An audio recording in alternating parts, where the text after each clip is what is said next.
Vous me demandez sans arrêt comment je peux faire pour perdre du ventre, comment je peux faire pour maigrir des bras, comment je pourrais faire pour maigrir des cuisses.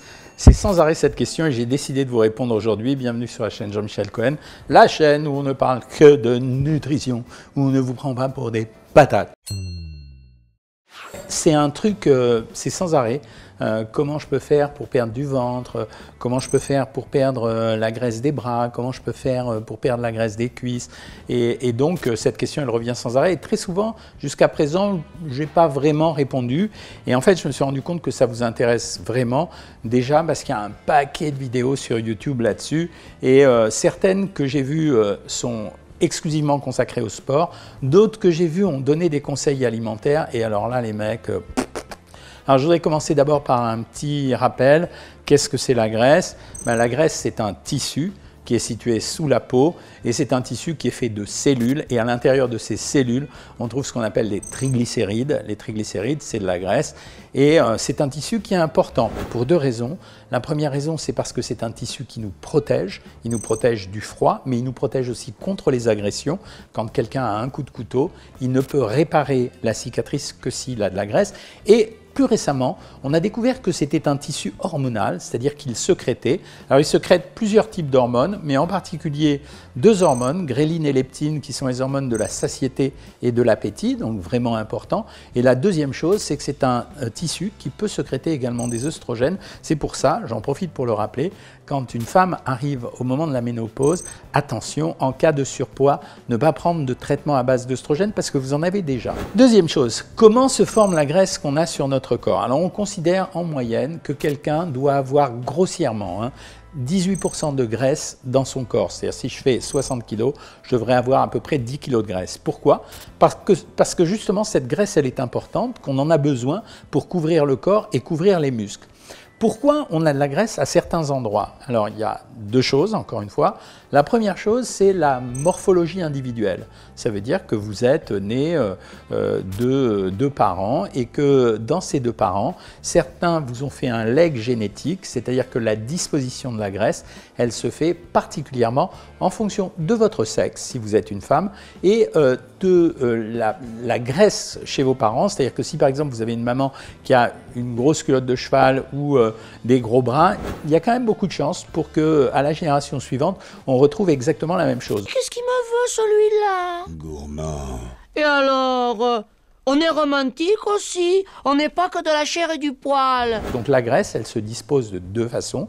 Une première façon qui est morphologique, ça veut dire dépendant de vous êtes un homme, vous êtes une femme, et une deuxième façon de façon génétique, c'est-à-dire en fonction de qui vous êtes associé.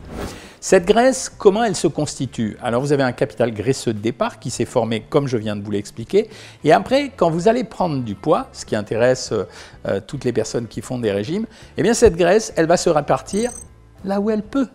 Dans un premier temps, elle va aller vers les endroits où la graisse se répartit de façon favorite chez certaines personnes, ça veut dire les cuisses, les fesses. Mais chez des gens qui ont l'habitude d'avoir de la graisse abdominale, elle va se situer au niveau de l'abdomen et à un stade supérieur, quand l'abdomen est rempli ou les cuisses sont remplies si c'était génétique, cette graisse elle va aller dans d'autres endroits et en particulier par exemple dans les bras, c'est une demande qu'on me fait souvent. Est-ce qu'on peut la perdre? Alors la graisse abdominale, c'est probablement la graisse qui est la plus facile à perdre parce qu'au moment d'un régime, finalement le régime, quand il est bien équilibré, je parle toujours comme ça, c'est un régime qui va essentiellement s'appliquer à la graisse abdominale et intra-abdominale, si ce régime est bien équilibré. C'est pour ça qu'on a créé Savoir Maigrir. Pourquoi? Parce que justement, comme cette graisse abdominale, c'est la graisse qui s'est en général en priorité fixée en cas d'excès de poids, elle va partir en premier. La graisse sur les cuisses, c'est beaucoup plus vicelard parce que comme c'est une graisse d'origine morphologique et génétique, vous pouvez en perdre quand vous faites un régime, mais il risque d'en rester un peu plus que ce que vous vouliez parce que c'est la définition morphologique de votre corps, c'est une affaire de génétique. On parlera des bras après. Comment faire dans ces cas-là? La seule solution, alors il y a deux types de solutions. La première solution, c'est évidemment suivre un régime, mais le suivre tellement fort qu'on va descendre les 18% de graisse, qu'on va les abaisser beaucoup plus bas. On peut même descendre à 10%, j'ai déjà vu ça. Et à ce moment-là, comme le corps est obligé de puiser là où il peut puiser, effectivement, vous allez perdre une partie de la graisse des cuisses et des fesses, mais par contre, la différence morphologique, c'est-à-dire le petit arrondi, il risque de rester quand même et vous allez vous fixer dessus parce que c'est totalement obsessionnel. Or, pourtant, il y a beaucoup de médecins qui essayent d'expliquer qu'il s'agit d'une forme gynoïde, c'est-à-dire qu'elle est spécifique à la femme et que donc c'est plutôt l'inverse. Les gens qui n'ont pas de graisse sur les cuisses, finalement, ils se rapprochent moins de la morphologie supposée être celle d'une femme. Donc la première technique, c'est ça.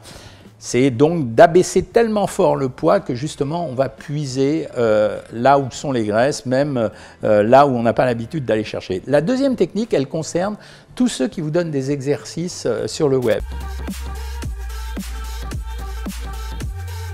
Alors effectivement, on peut changer les répartitions de masse dans un corps. Ça veut dire que si quelqu'un s'entraîne à faire de la musculation et si parallèlement à ça, il suit un régime, donc il y a amaigrissement plus musculation, alors effectivement, il y a la possibilité de restructurer l'ensemble du corps. Pourquoi ? Parce que comme cette personne fait beaucoup de musculation, l'énergie qu'elle va absorber va se concentrer essentiellement pour refabriquer du muscle. Et comme il va en manquer en général parce qu'elle est sous régime, il va falloir puiser dans les réserves de graisse. Et donc la reconstitution d'un muscle plus solide avec la diminution des graisses de l'autre côté, et particulièrement là où on peut les puiser, ça peut permettre de transformer le corps.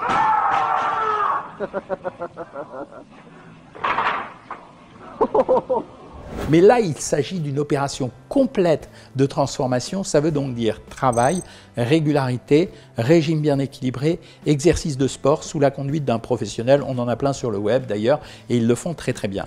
Je voudrais mettre un petit bémol sous les bras. Parce que sous les bras, effectivement, certaines personnes prennent de la graisse sous les bras et quand elles ont maigri, elles me demandent à perdre des bras. Ben, ça va être la même chose que dans les grands amaigrissements quand l'abdomen, le ventre forment un tablier. C'est-à-dire qu'une fois que vous avez perdu la graisse, quand vous avez gonflé et que vous avez mis beaucoup de graisse sous la peau, eh bien, ce qui s'est passé, c'est que vous avez distendu la graisse. Quand vous allez perdre cette graisse, la peau ne va pas revenir dans la même situation qu'auparavant. Et donc, le tissu qui est sous les bras, une fois que vous avez maigri, c'est plus de la graisse. C'est ce qu'on appelle un tissu cellulaire sous-cutané. Donc, vous pouvez toujours vous efforcer de faire les exercices avec la bouteille. Oui, c'est vrai, ça va donner une plus jolie forme. Vous pouvez le faire quand même, mais il va rester cet excédent de peau qui gêne la plupart du temps les gens. Et la seule ressource à ce moment-là, c'est la chirurgie. Est-ce qu'on peut faire de la chirurgie pour perdre du ventre, des cuisses, des hanches et des bras? Quand on veut perdre du ventre et uniquement de la graisse, effectivement, la liposuction peut être une bonne technique. Il faut quand même savoir que si vraiment il y avait un gros excédent de graisse, quand vous allez enlever la graisse, vous allez revenir au même stade que pour les bras, c'est-à-dire que vous n'aurez pas enlevé le tissu cellulaire sous-cutané qui est sous la peau. Vous aurez certes moins de ventre, mais vous aurez une espèce de peau qui va déborder. Sur les cuisses, on peut faire une liposuction, sauf qu'il faut vraiment une très très bonne épaisseur de graisse, parce que s'il n'y a pas une bonne épaisseur de graisse, c'est pareil qu'un oreiller. Si je mets une sonde dans un oreiller, si je la mets à la surface, je fais un trou. Si je la mets très profond, je ne vais pas faire un trou parce que ça va se répartir uniformément. Donc ça, c'est pas mal à condition d'avoir un gros volume de graisse. Il y a deux interventions que j'aime bien faire en liposuction et que je conseille pour certaines femmes. C'est les hanches, parce que justement, il y a une bonne épaisseur de graisse en général et ça réussit assez souvent. Et c'est les genoux, parce que les genoux, c'est une toute petite intervention qui fait plaisir et qui peut de temps en temps changer la silhouette d'une jambe. Donc n'écoutez pas les balivernes. Ça veut dire quand on vous dit pour perdre du ventre, des bras, des cuisses, des fesses, il suffit de manger des topinambours avec quelques grains de gingembre, de faire une prière dessus et tout va s'arranger, c'est pas vrai. Ça ne marche pas comme ça, c'est beaucoup plus sophistiqué que ça. Et puis je voudrais finir cette vidéo en vous disant quelque chose. C'est pour pousser la gueulante. Les formes, c'est quelque chose qui a changé au travers des siècles. On est passé de différents stades, des femmes pulpeuses à des femmes maigres, même dans ce siècle.